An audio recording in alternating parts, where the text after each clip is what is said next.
When my son told me that the family would be better off if I sold my house and moved into a small apartment, I didn't argue.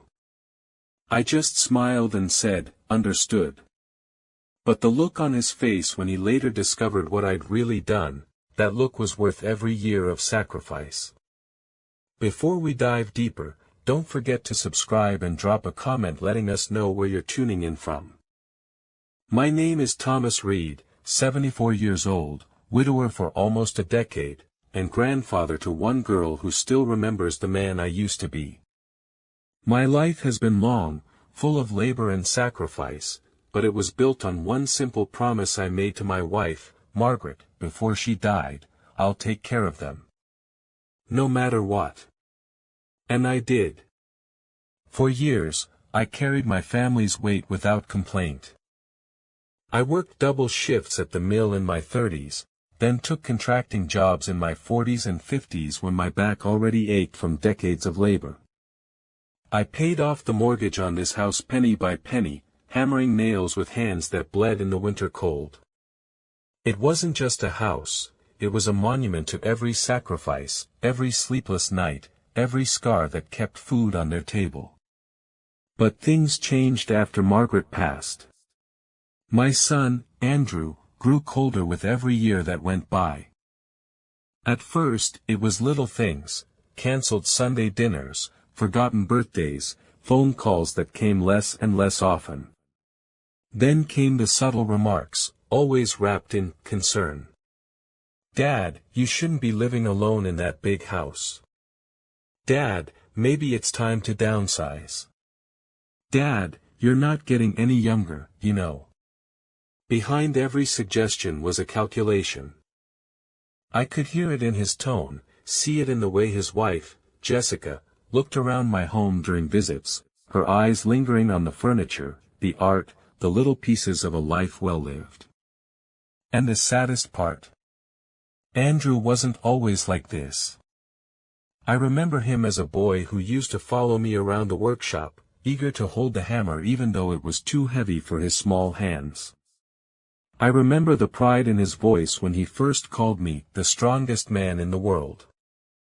But somewhere between his first promotion, his expensive mortgage, and Jessica whispering in his ear, he decided I wasn't strength anymore. I was just a loose end. That was when I realized, my son had forgotten who built the foundation he was standing on. And he was about to learn that arrogance has a cost. It was after Sunday dinner when he brought it up. The table still smelled of roast chicken and rosemary, though the plates had long been cleared. My grandson sat cross-legged in the living room, the faint sound of his laughter carrying over as the old Lionel train set clattered around its track. I had kept that train since I was a boy, patched the engine, polished the rails, stored it in the attic until the day he was old enough to play with it. From the kitchen came the clatter of dishes, Jessica, my daughter-in-law, talking loudly on the phone about school fundraisers, her voice sharp with the tone of someone who never once had to count coins at a grocery store. And then there was Andrew. My son. He leaned across the table, lowering his voice like he was negotiating a business deal instead of speaking to his father. "Dad, this place is too big for you.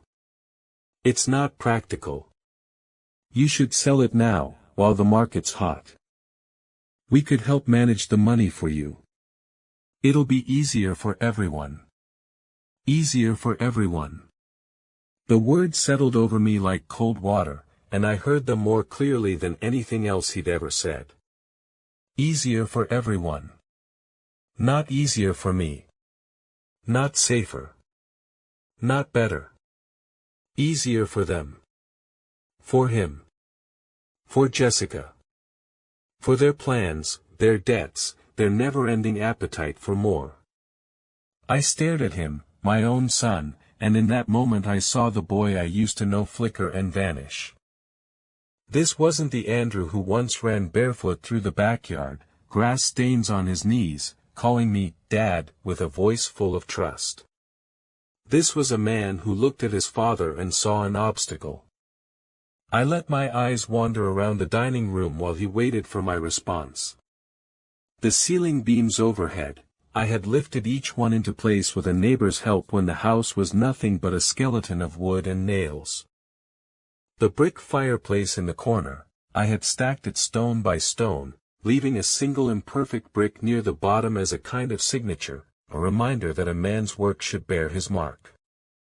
Even the window panes had passed through my hands, wiped clean with Margaret's apron the day we moved in. This wasn't just a house. It was my life made solid. Every corner whispered of the woman I loved and the family we raised. And now my son wanted me to trade it away, like a used car he could sell for cash. Inside me, something tightened. Not rage, not yet, but the kind of quiet steel that settles into a man's bones when he knows he's being tested. I studied Andrew's face. His jaw clenched a little too hard, his eyes darting toward the kitchen where Jessica's voice floated back. This wasn't entirely his idea. I knew that. He was repeating her script, playing the role of dutiful husband, thinking I was too old, too sentimental to notice. But I noticed. I didn't fight. I didn't plead. I just nodded once, the way a man nods when he accepts a verdict in a courtroom he never belonged in. Understood, I said. And as the word left my mouth, I saw his shoulders ease with relief. He thought he'd won. He thought the old man had finally surrendered. Jessica came back from the kitchen, drying her hands on a towel that wasn't hers to use. She sat across from me, glass of wine in hand, her eyes sweeping the dining room like a buyer surveying a property. Andrew's right, you know, she said, her tone sugar-coated but sharp beneath. This place is far too much for you. All this square footage, the yard, the upkeep, it's wasteful. A condo would be much more manageable. She paused deliberately, taking a sip of wine before adding, and the money from the sale could go towards something more useful.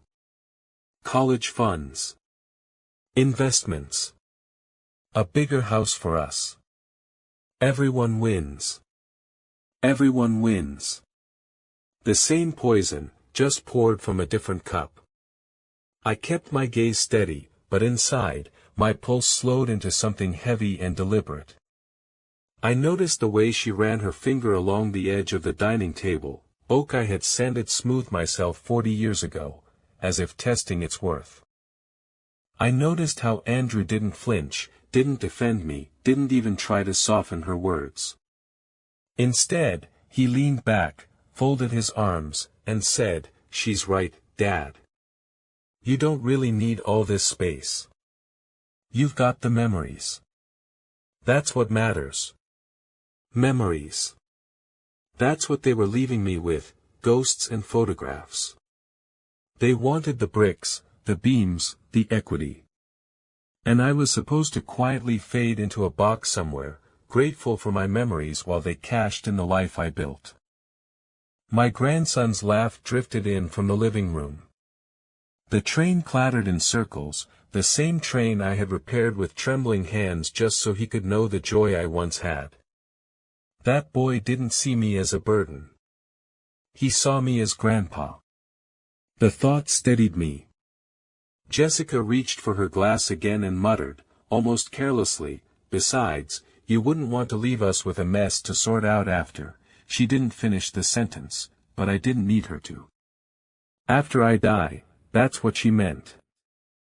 I set my hands flat on the table. Weathered hands. Calloused, lined with scars that told the story of every job, every sacrifice. I looked at them, then at my son, and I realized something with brutal clarity. They believed I was already halfway gone. That I didn't have the strength left to act. But they were wrong. "Understood," I said again, this time with a smile so faint it almost looked like surrender. Later that night, when the house was silent and the clock ticked like a metronome in the hall, I went to the desk in my study. The drawer stuck for a moment, then gave way with a familiar groan. Inside was the folder I hadn't touched in years. Deeds. Trust documents. The papers Margaret and I had drawn up after her diagnosis, when we'd sat together in this very room planning for the future neither of us wanted to admit was coming. I laid them out across the desk, the yellow lamplight falling on every page. The house wasn't Andrew's to claim. It wasn't Jessica's stepping stone to some bigger dream home. It belonged to a trust, and the beneficiary wasn't them. It was Sam, my grandson. The one soul in this family who still loved me without calculation. My plan took shape as I read through the documents. Quiet, deliberate, undeniable. I didn't need to raise my voice or fight with them. All I had to do was let them walk into their own disappointment when the truth came out. They thought I was finished. They thought they could carve up my legacy while I sat quietly in the corner. But I still held the pen. And I intended to write the ending myself. The documents were spread out before me like old battle plans, each page marked with my handwriting and Margaret's notes in the margins. She had always been the careful one, the planner. When the doctor gave her a timeline, she had taken my hand and whispered, "Make sure Sam never feels alone. Promise me he'll have something from us both." At the time, I thought she meant love, memories, presents. But now I understood, she had meant this house, this legacy. I checked the trust papers twice over. Every clause was there. If anything happened to me, the house would bypass Andrew completely and go straight to Sam when he turned 21. Until then, it would be held by a lawyer Margaret had trusted, a quiet man who never once betrayed a confidence. Andrew couldn't touch it. Jessica couldn't sell it. Their hands would never hold the deed. Still, I knew papers alone weren't enough. Sam was too young to understand now, but one day, when the time came, he'd need to know the truth. Not just that the house was his, but why. I pulled out a fresh leather-bound journal from the desk drawer, one Margaret had bought me years ago but I'd never used. On the first page, under the yellow glow of the lamp, I wrote, "For Sam. When you're old enough to read this, you'll understand who I really was, and who your parents really are." My hand trembled as I wrote, not from age but from the weight of what it meant. I wasn't just leaving him walls and bricks. I was leaving him the story, the blood and bone behind the beams, the truth of why his grandfather smiled and nodded while others plotted. The next morning, I found Sam in the backyard, crouched in the dirt by the oak tree. The boy had the train set out there, the track circling uneven ground, the engine struggling against a bump in the soil. "Grandpa," he said, looking up with that gap-toothed grin, "it keeps derailing." "Let me see." I knelt down beside him, knees groaning but heart lighter than it had been in weeks. Together, we smoothed the dirt and realigned the track. "You've got to give it a strong foundation," I told him. "If the base isn't steady, everything on top will fall apart." He nodded, taking the lesson far more seriously than most 8-year-olds would. His small hands pressed down the soil, mimicking my movements. "Like your house?" he asked innocently. I smiled, watching the train roll smoothly this time. Exactly like my house. He didn't know it yet, but one day, that house would be his. And when he did, he'd find my journal waiting for him in a hidden drawer of my desk, tucked beneath the papers Andrew and Jessica would never think to check. He'd learn everything, why I stayed silent, why I said, "understood," and why legacy isn't about what you leave behind, but who you leave it for. And until that day came, I would keep building our moments together. Train tracks in the dirt. Stories by the fireplace. Little things that would remind him of me long after the others had forgotten I was more than a burden. Andrew and Jessica thought I was finished. But in truth, I was just getting started. 2 weeks later, Andrew showed up unannounced, a stack of glossy folders under his arm. Jessica was right behind him, her smile stretched so thin it looked painful. Sam trailed in with his backpack, heading straight for the living room where the train tracks waited. I watched them from my armchair, my coffee cooling in my hands. "Dad," Andrew began, setting the folders on the coffee table. He didn't sit down right away, he paced like a salesman about to close a deal. "We've been thinking. Jessica found a realtor who specializes in historic homes. She says your place could fetch top dollar, maybe even more than we thought." Jessica slid one of the folders open, showing me photos of modern kitchens and wide, sterile living rooms.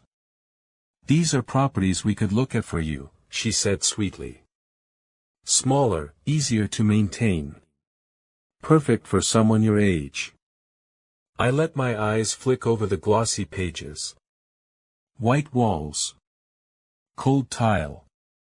No history in them, no warmth. They weren't homes, they were boxes. "And of course," Andrew added, trying to keep his voice casual, "we'd manage everything for you. The sale, the new purchase. You wouldn't have to lift a finger." The implication hung there, just sign where they told me, and vanish quietly from the home I'd built with my own 2 hands. I set my coffee cup down carefully, the porcelain clicking against the saucer. My hands were steady, though inside me, the quiet steel of resolve had hardened fully. "Andrew," I said slowly, "how much do you think this house is worth?" He blinked, surprised at the question. "Well, the realtor said close to 900,000, maybe more with the right buyer." Jessica's eyes gleamed. "It's the smart move. We could put the money to good use." I leaned forward in my chair, folding my weathered hands on the table. "Interesting," I murmured. "Because according to the trust documents, this house isn't mine to sell. Not anymore." The silence that followed was sharp enough to cut. Andrew frowned, not understanding. Jessica's smile faltered. "What do you mean?" Andrew asked. I opened the drawer of the side table beside me and placed a single folder on top of their glossy brochures. A thicker one. Older. My lawyer's seal pressed on the corner. "It means," I said, keeping my tone level, "this house is held in trust. I don't own it outright, and neither do you. And unless you've recently earned a law degree, I don't think you'll be able to change that." Andrew's face paled. Jessica reached for the folder, but I placed my hand on it before she could touch it. "You don't get to see the details," I continued calmly. "Not now. But you should know this, your name isn't on it. It never was." Jessica's voice sharpened. "You can't just." "I can," I interrupted, my voice suddenly iron. "And I did. Years ago. This house will stay in the family, but not in your hands. So I suggest you stop circling like vultures, because the carcass you're waiting for isn't here." Andrew opened his mouth, then shut it again. His jaw worked silently, but no words came out. Jessica's face flushed red, the kind of anger that comes from being caught powerless. From the living room came the sound of Sam's laughter, the train chugging along the track. Innocent, unaware. I sat back in my chair, picking up my coffee again. "You two should go," I said quietly. Before Sam wonders why his parents look so rattled. Neither of them spoke. Andrew gathered the folders with shaking hands, Jessica muttering under her breath as she stalked toward the door. The sound of it slamming echoed through the house, but I felt no sting from it. Because for the first time in years, I wasn't the one left in silence. They were. And when the time was right, Sam would learn the truth. That his grandfather never gave up, never surrendered. That this house, the walls, the beams, the memories, was always meant for him. A month later, life had settled back into its quieter rhythm. Andrew and Jessica no longer pressed me about the house. Oh, their eyes still lingered when they visited, but they didn't speak of it. They couldn't. My silence had built walls stronger than any they could tear down. On a Saturday afternoon, Sam and I were in the backyard again. The train tracks were laid carefully this time, the engine gliding smoothly over the dirt as if it had finally found its way home. "Grandpa," Sam said suddenly, looking up at me, "when I'm big, can I build something like this too?" I smiled, ruffling his hair. "Bigger," I told him. "And when you do, you'll know it's because of the foundation you stood on." He didn't understand the words yet, not fully. But one day, he would. One day, he'd find my journal in that hidden drawer, and he'd know why I had smiled when others thought I'd surrendered. For now, it was enough to hear his laughter fill the yard, to see the train circle and circle, never derailing. For now, it was enough to know that Margaret's wish had been kept. The house stood firm, the legacy secured.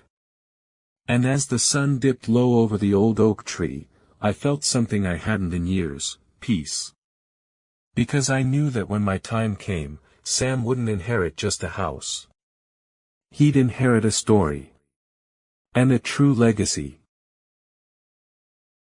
Hello everyone, and thank you for watching. I truly hope you enjoyed listening to the story as much as I enjoyed creating it. If you did, please consider liking the video and subscribing to the channel to help support the creation of more stories like this. Have a great day or evening.